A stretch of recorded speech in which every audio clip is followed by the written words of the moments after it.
Welcome, everybody, to the next episode of SLMA Radio. The one show that takes a look at the ever-changing sales lead space. Brought to you by the good folks at the Sales Lead Management Association with the man who started it all, Jim Obermayer. Hey, Jim.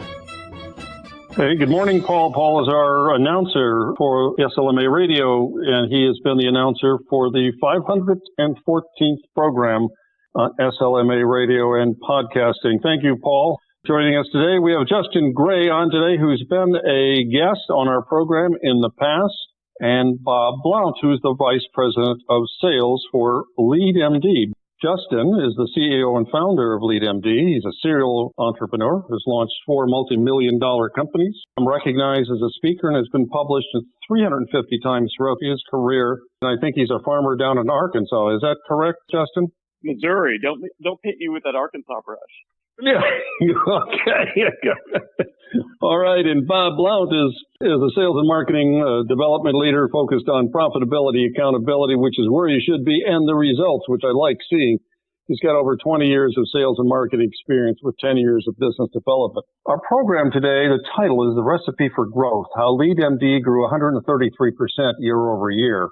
A little bit about LeadMD before we begin. It's the number 1 performing marketing consultancy in the U.S., launched in 2009. It empowers marketers to drive revenue and customer success. What got me started on this, and I called Justin and his marketing department, is a PR release that came out August 9th. LeadMD Performance Marketing Consultancy today announces significant growth in the first half of 2019. Basically, the company grew by 133% year over year. They've got an NPS score average of 72. They kept that. And they said in their PR release that it's fueled by client success, industry recognition, and the addition of new clients and team members. So it's a combination. So I asked Justin to come on today, introduce his new VP of sales, and at the same time, give us an idea why this extraordinary growth happens. Companies grow 10 or 15%. Maybe they're great, they grow 25%. If they're busting at the seams, they grow 50%. But they don't grow at 133%. We're not talking about $1 million company that added $1 million in business from one client. We're talking about a substantial company here in the marketing consulting space, and I want to know how and why you've been able to do this, Justin. The floor is yours. So I'll try and keep this focused on what your listeners likely care about, which is what are the trends happening within the modern marketing and sales space, and what are organizations doing to really succeed out there. And I think that's at the center of certainly our growth. As we're talking to our clients, which kind of run the gamut across the industry, the unifying factor there is that these are organizations that are desiring to adopt a modern marketing go-to-market process. And what do I mean by that? That's marketing fueled by actual revenue achievement. Marketing has always been kind of the arts and crafts department. A decade ago, we saw this influx of technology, and with it was supposed to come this accountability for ROI. As we talk to marketers and executives and sales leaders in the space, they're still struggling with connecting all of those dots. We've got the technology. We've got just this influx of best practices. Everyone seems to have the key to growth, but they're really struggling to put these different aspects together. And so at LeadMD, that's what we've tried to do, which is couple best-in-class go-to-market strategy with the planning and process, people, and technology to make that happen. So actionable tactics are really the space in which we live. And that's really what's fueled our growth is, moving from the operations and the technology implementation side where we started really into a comprehensive and integrated approach that allows us to come in and really understand what are the objectives that our customers are trying to achieve, and then map those all the way down into the processes, again, people, what technology did they need to adopt, and how do they put this all together from an operations standpoint. Oftentimes when orgs are working, marketing departments are working with vendors, agencies, and so on, they're doing so in a really siloed manner. They've got an SEO firm, they've got maybe a display and a pay-per-click organization they're working with. They've got internal ops. They've got a ton of tech. But threading these items together in a really intentional and integrated manner is where people are struggling. And that's exactly the problem that we're solving for customers, which is let's build this in a way where each one of these nodes are accountable to revenue. So rather than being accountable to number of leads MQLs, all these clicks, opens, views, all these superficial metrics that we tend to put on these different silos. Let's organize and ensure that each one of these areas of marketing are working together and they're all focused on that end-all be-all achievement of revenue. And with that, we've been seeing some really interesting results, as a result of this methodology. We've wrapped it all up in what we call the Catalyst Marketing Framework. And essentially, it's finding what are all these different moving parts as it relates to marketing and sales, aligning them around objectives and revenue, and ensuring that they are accomplishing that rarefied air that is the ROI and revenue achievement. Well, Justin, isn't the director of marketing or the VP of marketing supposed to be able to take all these new technologies and new people at all these little nooks and crannies in marketing that didn't exist even 10 years ago? Aren't they supposed to organize this and get it going? Do they have to go to an outside firm to do it because they just can't get their arms around it? I think the challenge there is experience. We've got two breeds of CMO and marketing leader these days. We've got a very traditional individual who is having to adopt and educate themselves about this new way of marketing, a new way of the buyer engaging with an organization. And oftentimes that's to the tenure of the average CMO these days, 14 to 36 months. That's a really difficult timeline to educate yourself, to bring yourself up to speed on everything that's out there and generate results. The other type of marketing executive that we're seeing is someone that's come up from within the organization, from within an operational standpoint. They're very familiar with technology. They understand all these modern ABM, predictive marketing platforms, AI, BI. They've got a really strong operational footprint, but they're weaker on the buying, your traditional marketing skill sets, your branding, your positioning, your messaging, strategy side of the house. And so do you have to work with an outside organization? No, certainly if you've got a really experienced modern day marketing leader, they can build these items internally. But to accelerate that, and certainly to solve a lot of the gaps that we do see in the industry, working with an outside firm like LeadMD can be a great way to accelerate that growth and ensure that you've got an accountable organization that you're working with who's centered around revenue. If you think about a lot of companies go through mergers and acquisitions and they put these things together and now they're dealing with a lot of islands of technology. And they really need an expert to come in and help them craft the way to actually bring these things together. Look where there's duplication and really understand the ones that are necessary for moving the brand forward. And they struggle with that a lot of times. They end up living with duplication, never fully realizing the promise and the potential of what the technology that they stand on is available to deliver.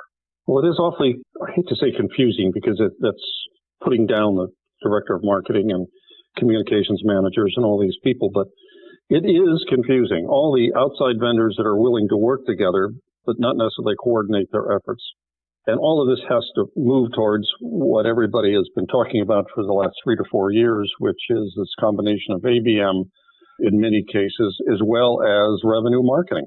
And the revenue marketing is more books out on it all the time. And it's put the bullseye squarely in the back of the marketing manager. And that team that you're responsible for revenue, sometimes we pay you on the revenue that comes in. And you're not only responsible for qualified leads, which was a great at one time, but now you're actually responsible for revenue. And it's got everybody scrambling around. It's probably why the turnover rate in marketing CMOs has turned up to be almost as high as the turnover rate in sales management today because of the demand for revenue. We can understand all these problems. What have you done, Justin, and now Bob, to create this growth in your organization? Has your message changed? As the employees, have you just gained the right momentum? What occurred that has brought all this growth about? Because we're not talking about, as I said earlier, something easy. We're talking about something extraordinarily aggressive that's happened here. Have you figured out what it is, or is it just a couple of good clients? I think the biggest change is just one of perspective. Can't solve this problem from within the marketing department, quite frankly. You have to take a look at the corporate objectives from a true business level. And these are often conversations that either marketing is not privy to, or they're getting a kind of a distilled down directive.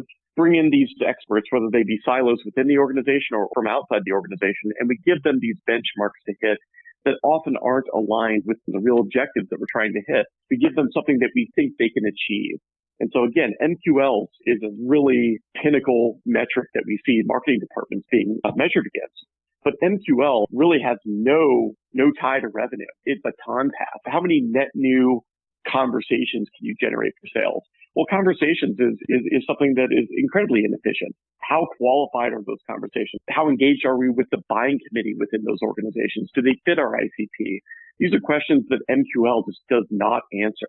You ask what the big change is here, and I really do think that with the advent of our Catalyst marketing framework, and by taking this conversation outside of the marketing department and into a joint conversation with sales, with the executive team, and really sitting down and determining what are these objectives that we're trying to hit as a business this year, and then mapping that down into marketing achievement, sales process, and ensuring that everyone is firing on the same cylinder, they're all working towards the same goal. That's the key here. That alignment is something that is truly rare within organizations, and it has been something that, due to the approach that we've been taking over the last 24 months, the byproduct of that has been just clarity that these organizations have not seen prior. They truly understand what the business is trying to achieve. How are we trying to grow? Is that through acquisition? Is it through new product launch? Is it through movement into the enterprise?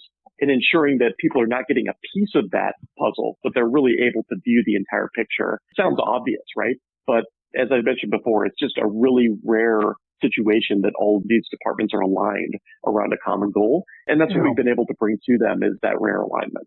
Very interesting. We've been speaking with Justin Grade, CEO of LeadMD, and his VP of Sales, Bob Blount. We've been talking about this recipe for growth, how LeadMD grew 133% year over year. But at the same time, Justin said it's this consultancy, this bringing together of all these separate departments. It's the focus on revenue and results using their Catalyst methodology. We don't normally highlight companies on this show. We're not here to promote a product. But I am really curious on how this has all happened. We're going to have to pay the bills here for a moment, and we're going to hear from one of our sponsors. When we come back, I'd like you to introduce Bob to the audience, Justin, and tell us what you expect of him in the coming year. Paul, over to you. And just a quick reminder about, they do a show here with us. It's coming up shortly. West Virginia University's online data marketing communications program. It's the first graduate program of its kind in the country. It's focused on strategic thinking, critical problem solving, and informed decision making. The Data Marketing Communications program prepares you for your career by learning innovative tactics from today's top award-winning faculty. Learn more by visiting dmc.wvu.edu for the Data Marketing Communications program at West Virginia University. And with all that, back to Jim and his guests. Hi again, this is Jim Obermayer, your host of this week on SLMA Radio for our 514th program. We've had about 115,000 listeners, I believe, and Paul has ridden with us and been our producer all that time through all my mistakes and all my learnings, and I have to give him a thank you every now and then to remind him that he's a key part of this program. Our discussion is with Justin Gray. He's the CEO of LeadMD, and his new VP of Sales, Bob Blount. Subject today was a recipe for growth, how LeadMD grew 133% year over year. Great explanation. Now that we're back again, I ask you to tell us what you expect from Bob in the coming year. And Bob, take notes, please. Yeah, so Bob recently joined our organization, and really his position is about two critical motions. Number one, it's scaling our internal teams so that we can meet the needs of our partners and customers. So LeadMD works with a lot of different partner organizations, technology solution providers, to ensure that their systems are being implemented correctly, that their customers are achieving ROI with their solutions, and ultimately that we're well aligned to their business goals and precipitating those and achieving those through these partner solutions. Certainly his job is to empower those partners and to assist them in really understanding their customer, understanding those customer goals, and mapping their solution to success. And we do that on behalf of a ton of different organizations: Marketo, Adobe, Visible, Showpad, Seismic, the list goes on and on. Your typical software vendor needs assistance in really ensuring that they understand that customer's challenges and that someone is putting together a comprehensive roadmap for success there. So Bob's leading the charge in that regard. Secondarily, he's also leading the charge of taking things like our Catalyst framework, take things like best practices, our research, studies that we're producing within client engagements, and using those to engage new businesses and ultimately helping them create a roadmap for success there as well. Benchmarking is one of the huge goals at LeadMD and one of our main go-to-market motions, which is simply with no cost, no charge, walking into an organization and really helping them understand how they're performing today versus their peers. And so Bob's also leading that charge through our sales and our go-to-market teams to share the best practices that we've learned over the last decade and really helping organizations apply those internally and determining where they do have gaps, where they are deficient, and then building a model of what that performance could look like if they shore up those different areas. So we lead through partners, we lead direct to market, and Bob's really championing both of those go-to-market strategies. Well, I see on your website, and I looked up the Catalyst methodology, and I see that one of the things I see is that you've got 3,000 plus client engagements. I've been in consulting firms for many years, both marketing and sales, and I've never been in one that had 3,000 client engagements, even with some fairly large firms. I see the roadmap that you put out to people, which I certainly believe in because I've done market planning meetings for many years for companies. I've built my own consulting practice on it at one time. Strategy, planning, tactics. I see how you lay it out. So do you have account executives that are assigned to each new account? How does this work once you bring an account on board? Once Bob's done his job and has broken down the door, how do you approach a new account? So number one, our sales process is a bit unique. We're not just looking at, selling a widget or selling a project. We really are looking at creating a roadmap for that client organization. We utilize the framework that you mentioned to determine what are the objectives of this organization, how are they performing today, and how can we create a roadmap for success for that particular client organization. By the time someone comes out of the quote-unquote sales process, they really have a comprehensive roadmap across the next 24 months for priorities, for the types of ROI and milestones that we're going to be hitting and the associated timeframes. You're coming into a project team that is aligned explicitly around that roadmap, and they have the knowledge that we've acquired through the sales process and the benchmarking process that we lead each client through. They're going to have a strategic leader that's ensuring that that roadmap is accomplished. And quite frankly, that's one of the biggest challenges that we see within client accounts is there's so much noise. There's priorities are constantly shifting. One of the big challenges that we would see probably up until 36 months ago when we put this new process in place, oftentimes we would engage with the client organization on one particular goal, and those goals would quickly shift to where they needed to keep the lights on. And suddenly we would pivot our project and our attention into solving some sort of issue that popped up. By establishing an early roadmap for this customer, we're able to stay on track. Obviously, if we need to solve for something that pops up, we can do so, but we never lose sight of the real reason that we're involved in this engagement. And quite frankly, that normally always comes down to revenue or customer engagement, some of these really big challenges that companies are trying to solve.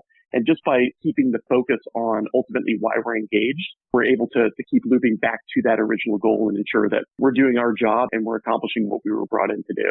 You've got a map to follow when you start that up. And you certainly have metrics that are going to prove that you're on the right track or off the right track. And most of these consultancies don't have metrics to really prove their worth and prove why we're paying companies to be consultants for. You have the metrics to do that. Bob, you had a comment? Yeah, I was on a call the other day with a Fortune 500 prospect. And when we turned the table back to them and said, we're here to listen to you. We want to learn about your business so we can map out something that's going to be successful and drive the outcomes that you desire. And we literally walked them through the Catalyst Marketing Framework. And then we paused and we said, you've referenced 3 different phases and specific elements associated with those phases. And when I turned the conversation to what is your desired outcome of each phase, they paused for a minute and said, nobody's ever asked us that. Really, that's the aha of the value of what we're doing is fundamentally different. We're focused on driving successful outcomes for the organizations we work with. Justin talked about how we actually have delivery organizations integrated into the process of sales so that we don't just arrive and flip something. We actually arrive with a plan that we've mutually worked on. The customer, our team, the sales team, the delivery team, everybody's working together for the success of the customer. Well, I've worked on those kinds of programs in the past for a direct marketing firm when I was with Kern Direct, and we focused on revenue, not direct marketing, which was a change for Russell at the time. We brought on a lot of new clients, and we were very successful because we totally flipped it around on them to talk about revenue and goals. And that sounds like what you're doing here through this Catalyst process. I hate to bring it into our discussion, but we have to get ready for our next show. And Justin and Bob, how can someone reach you to talk about this a little bit further? Yeah, so our website is always the best channel for us. You'll hop on there. You'll see there's a little chat feature right in the bottom right-hand side. You'll be talking to a live person. We would love to have a conversation there. We're all very active on LinkedIn. I'm on Twitter. A couple of the other execs at the organization are as well. So the point here being, like, we are open to having a live conversation. Don't fill out a form, please. Let's get someone in a direct conversation, and we're there to help. And I can see that you use Drift on your website. So we do. Bob, very nice to meet you. Justin, thank you very much for taking the time today. I think you answered the question, the recipe for growth, how LeadMD grew 133% year over year. And I hope your second half of the year is as good as the first half. Thank you very much. Thanks so much. Thank you. Paul, over to you to start up CRM Radio, and then that's followed by Sales Pipeline with Matt Hines. You've been listening to another episode of SLMA Radio, brought to you on behalf of the good folks at the Sales Lead Management Association. If it has to do with sales lead management or sales lead marketing, it probably starts here at the SLMA Radio Show, part of the ever-growing Funnel Radio Network for at-work listeners like you.